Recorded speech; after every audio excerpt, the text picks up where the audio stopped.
techniques in projects and in operation. Okay, so let's start with the estimate.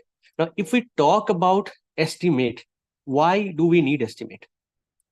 An estimate, it is a detailed forecast, we can say, of what resources a project or task will need to complete it.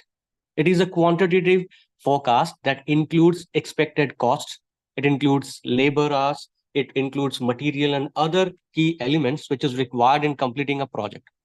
So this type of comprehensive projection provides a base blueprint for financial purposes, and we can say charts a clear pathway on how the project will get executed and managed. It is through the estimate that resources needs are quantified in support of effective planning, budgeting, and decision making throughout the project's life cycle. They assist in resource allocation, risk assessment, and stakeholders communication on the way to project success.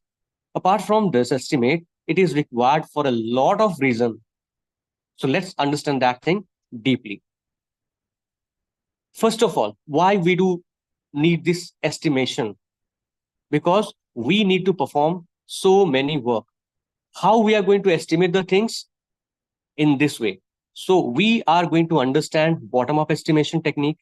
We are going to understand analogous estimation technique, the parametric one, and the 3-point estimation. It doesn't matter whether you are working in any kind of development methodology, you have to prepare the estimates. Now, let's understand how to prepare the estimates. If we talk about estimates, then the necessity of estimate is so much. It helps us in project planning. Estimations, eventually led to a project plan which clearly states the scope, the timeline, budget, and required resources for the plan. So with accurate estimation, a project manager can have an achievable plan in his or her hand. Apart from project planning, we can say allocation of resources. So estimation helps a lot when it comes to resource. And we know resource doesn't only means raw material. It could be human resource.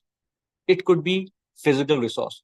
Human resource stands for people, and the physical resource stands for equipment, material, and all. So we can get the resource allocation and we can get the alignment over here. Then comes budgeting. The estimate can be used to make a budget for the project. Thereafter, a budget is fundamental to secure funding on various projects and see if the project is financially viable or not. Then comes risk management. So estimates of what could go wrong would get provided to the project stakeholders, thus providing the project manager with the option to mitigate the effect of the event. So such a project manager, by that information, can then estimate the likelihood of occurrence or the impact when you are developing the contingency plans. Apart from this, we can say stakeholder management. Estimations define stakeholders' expectations in terms of what, when, and at what cost. These all things. Then comes decision making.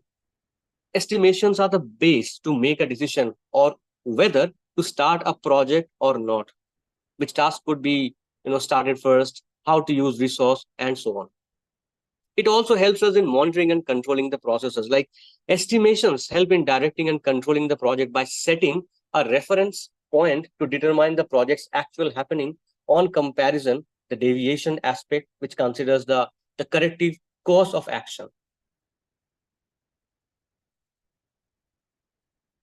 It is also going to help us when we are doing CBA or cost benefit analysis.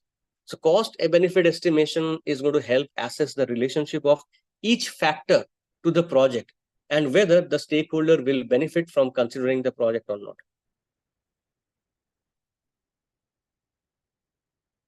These are the estimates, the reasons why we should focus on preparing the estimates.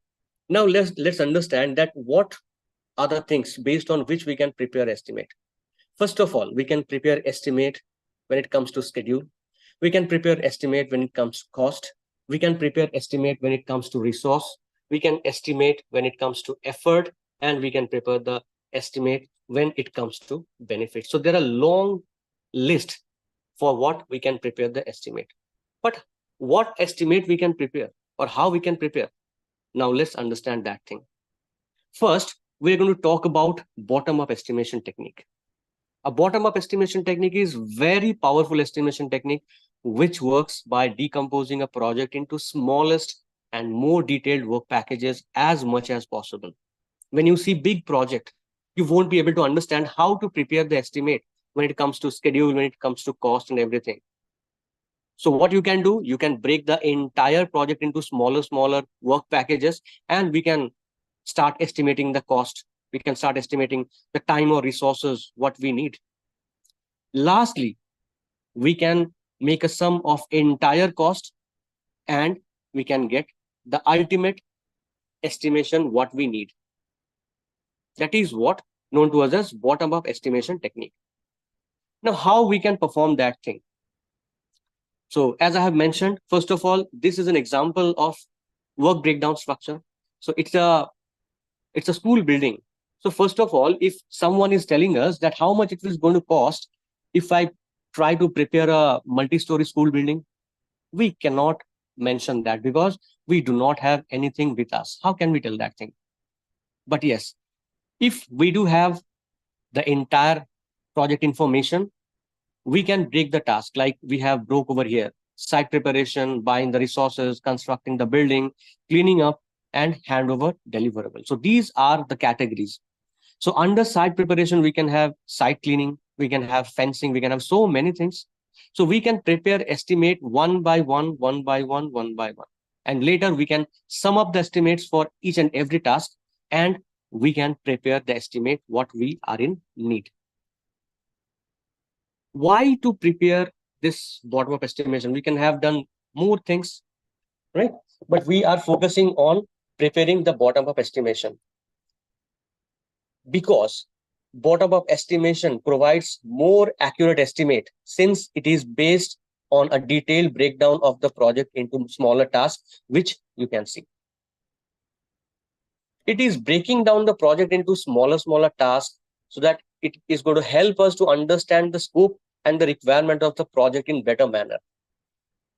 Also, bottom-up estimation helps to identify the resources which is required for every task, which is making it easier to allocate resource effectively.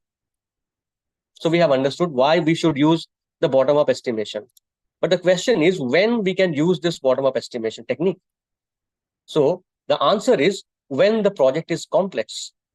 So bottom-up estimation is suitable for the complex projects that require a detailed breakdown of tasks and estimates.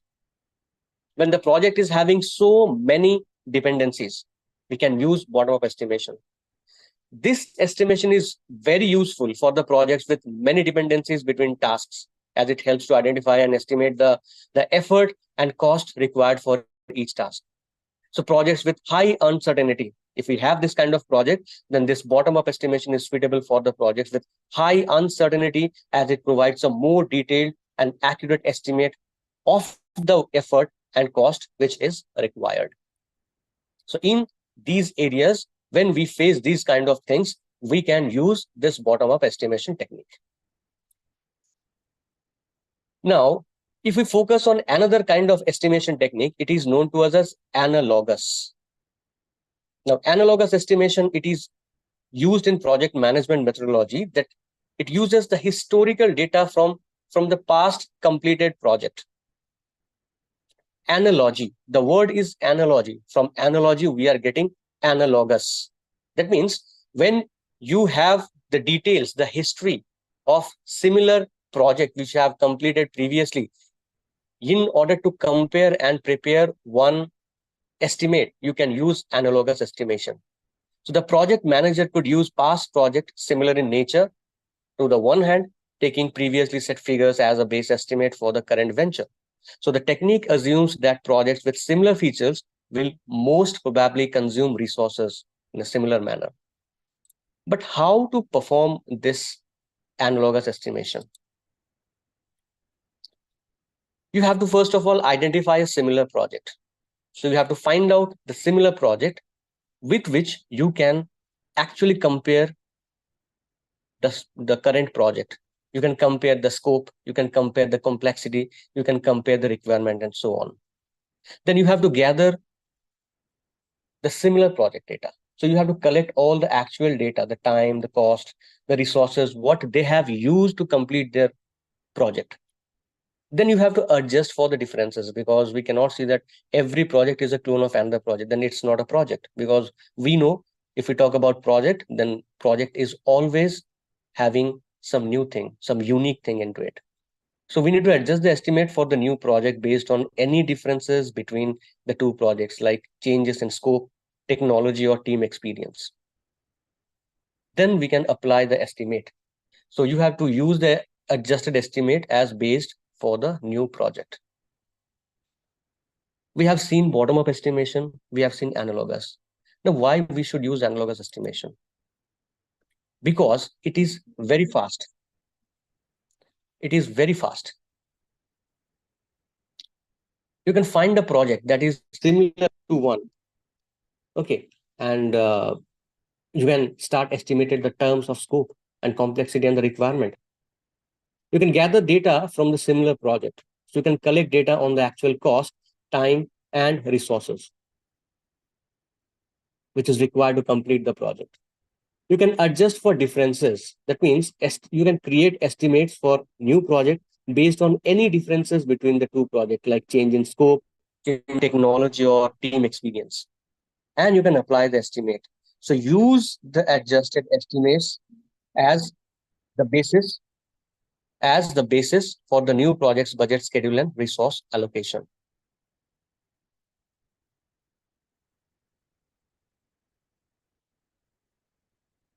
So when to use analogous estimation? When we have early projects to plan, when we have smaller projects, and when we have similar projects. So these are the places where we can actually focus on analogous estimation. After that, we have parametric estimation technique. Now, if we talk about parametric estimation technique, then it is also used in project management to estimate both the cost and duration of an activity or a project by delivering the projections upon certain empirical data and statistical relationships. By way of mathematical modeling, it interrelates and considers the associated factors like amount of quantity of material or labor, size or extent of the project complexity, use of technology, location, time of year, everything. It is very similar to analogous estimation, and it is also using the historical data. But what makes the difference? Previously, analogous were coming from analogy. Right now, parametric is coming from parameters. So when we are preparing any estimation where we have certain parameters, like some square feet, some inches, some foot, something like this, so we can use this parametric estimation technique. The primary purpose of this parametric estimation is to provide a quick ballpark estimate for project cost or duration with a basis for historical data and develop statistical model. So this technique is commonly applied during the early project stages when little information is available or when a rough order of magnitude estimate is required. But how to perform this parametric estimation technique? First of all, we need to define the parameters. So identify the key parameters that affect the cost or duration of the project, like quantity of material, labor hours, or equipment which is required. Collect historical data. So you can gather data from similar projects, including the actual cost or duration, and the values of the parameters which is identified previously. Then you need to develop a mathematical model. So you can use statistical techniques such as regression analysis to develop a mathematical model that relates the parameters to the cost or duration of the project. Then you have to validate the model. So test the model using a separate data set to ensure that it is accurate and it is reliable. Apply the model now. So use the validated model, to estimate the cost or duration of the project by inputting the values of the parameters. This is how we can perform this parametric estimation technique. But why we should use parametric estimation technique? That's a question. Parametric estimation assumes a good historical database of project which is similar in nature. So the data should be, complete and trustworthy. It should get uniformed and should cover a large number of parameters about the project and their outcome. So enriched data enables construction of statistically sound models, which generates very accurate predictions of project cost, the duration, or we can say resource requirements. Moreover, the data should be easily accessible and arranged in the form most useful for analysis, the data analysis basically. So reliable historical data makes the generated estimate real. It also reduces the risk of large deviations from the real performance of the project. Apart from this, if we need any kind of accuracy, we need parametric estimation because it is using mathematical models. That's the reason why we should be using parametric estimations in our project. But when to use the parametric estimation? When we have historical data available, we have good data within us. So we can use the parametric estimation over there. We can use the parameters, and based on the parameters, we can go on with that. When we have project similarity, the project is similar to the past projects in terms of completion, complexity, and thus underlying parameters among the factors. So this implies that the relationship obtained between the characteristics of a project and project results from historical information can be extrapolated to the new project. So this makes the development of highly accurate parametric tools, which is easy to develop and enhances the reliability of the estimated, which has been obtained. When we need quick estimates, we can use this parametric because we already know that it is using some historical data. So it is very fast and it is very efficient way when we are focusing on estimating the cost or duration. When cost or time is directly related to the parameters, we can focus on this type of estimates. There exists a clear, a quantifiable relationship between the key parameters of a project and its final, the cost or duration. This can be used to build predictive models that go on estimates that project's outcome in terms of input relevant parameters. For example, the total cost in construction projects is usually strongly correlated with the square footage of the building. Okay. So these are the things which is very much similar in nature, what we can use in our projects. Similarly, in software development, the numbers of lines of code can be a good indicator of project effort. In cases where the relationship are well established and historical data is available to back up such relationship, parametric estimation can produce in accurate manner and in reliable manner. So in these cases, we can use the parametric estimation. Apart from these three, the bottom-up estimation, analogous estimation, and parametric estimation, we do have another kind of estimation technique that is known to us as 3-point estimation.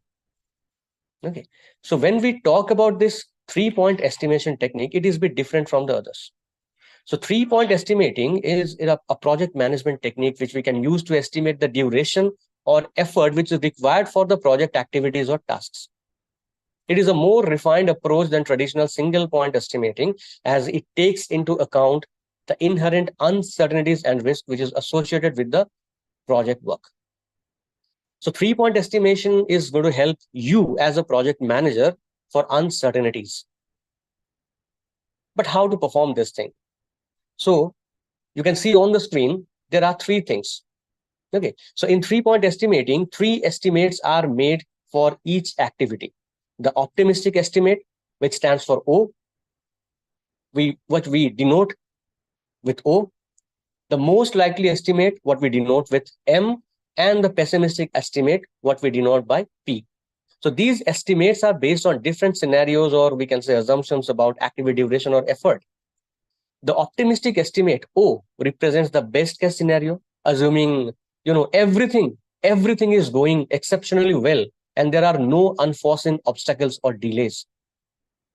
The most likely estimate, M, represents the activity's duration or effort based on realistic conditions, taking into account typical challenges and circumstances. P, the pessimistic estimate, represents the worst case scenario, assuming significant challenges, delays, or unexpected issues. So how can we prepare this particular thing? So there is a formula.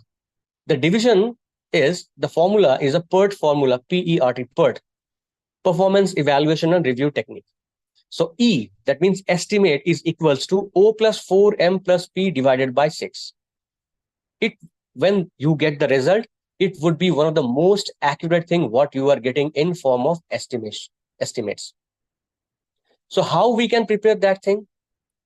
First of all, we need to define the work packages. Okay. Then we need to gather information. We will determine the 3 estimates, what we are going to make, what we're going to prepare based on what. We need to calculate the expected value following the formula what I have mentioned, and we need to analyze the result. So in this way, we can perform this kind of 3-point estimation where we are going to see 3 types of results. One is optimistic, one is pessimistic, one is most likely, so that we can get the best possible estimate we need in our project. But why we need 3-point estimating? Because previously we have seen so many similar or so many simple way how we can prepare any kind of estimation. We have seen parametric, we have seen analogous. Those are very fast. But why should we use this 3-point estimating? That's a main thing. 3-point estimating considers the fact that some level of uncertainty may always be attached to any project estimate. This gives you the possibilities ranging from any one particular outcome, hence providing a realistic estimate.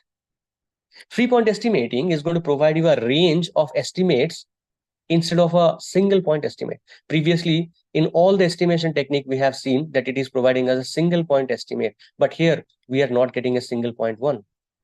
And that may be useful for your stakeholders to understand the risk and uncertainties which is existing in a project. By the process of making 3-point estimates, critical thinking is enhanced, and risks and uncertainties that may be involved in the project are taken into consideration. This 3-point estimation technique again increases the accuracy by forcing an estimator to address pessimistic, optimistic, and most likely scenarios in order to come up with a more realistic estimate. This estimate again can help identify potential risks and opportunities which can inform risk management strategies and contingency planning. It is going to support your decision-making abilities because this can yield more insightful views on the cost, on the schedule of the project that facilitates decision-making and resource estimation in your project. Stakeholders plays a great role, an important role in a project. It is having so much influence. So 3-point estimating gives the project stakeholders an idea about uncertainty and risks that involve a project. Hence, it is useful for expectation management and trust building. These are the reasons why we should not stick to the other estimation techniques. Rather, we should focus on 3-point estimating. Now, when to use the 3-point estimating? That's the main thing. 3-point estimating is especially useful in the early project stages when the least amount of information regarding the project is available. This is because it provides a structured approach to capturing uncertainty or variation in the project outcomes. It's very useful, and you can use in the case where both projects are characterized by high uncertainty and large risk. This is due to the inherent nature of accounting for the range of possible outcomes in the model, for the best case to the worst case scenario. Okay. And when stakeholders require a range of estimates, you can use this estimation technique. If you have interdependencies, unexpected obstacles, you can use this kind of estimation techniques where multiple stakeholders would be there. with their different perspectives and needs, they can understand the impact of the project's outcome. That's the reason why 3 point estimation is very powerful when it applies to any kind of project. 3 point estimating can provide a range of estimates which can be useful for the stakeholders who need to understand the potential risk and uncertainties which is associated with a project. So that was all about the estimation techniques, what we have learned. So today we have learned 4 types of estimation techniques. One is bottom-up estimation technique. One is analogous estimation technique. One is parametric estimation technique. And the last one is 3 point estimation technique. So if anyone is having any kind of query based on these 4 estimation techniques, they are welcome to ask me.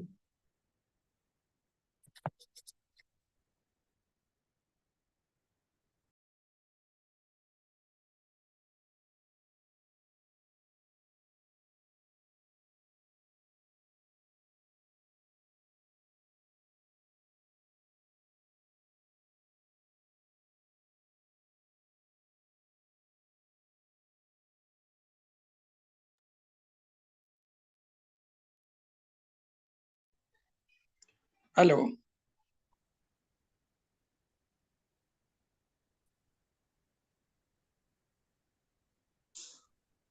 Hello. All right. So I feel that no one is having any kind of query. So thank you so much. Have a good day.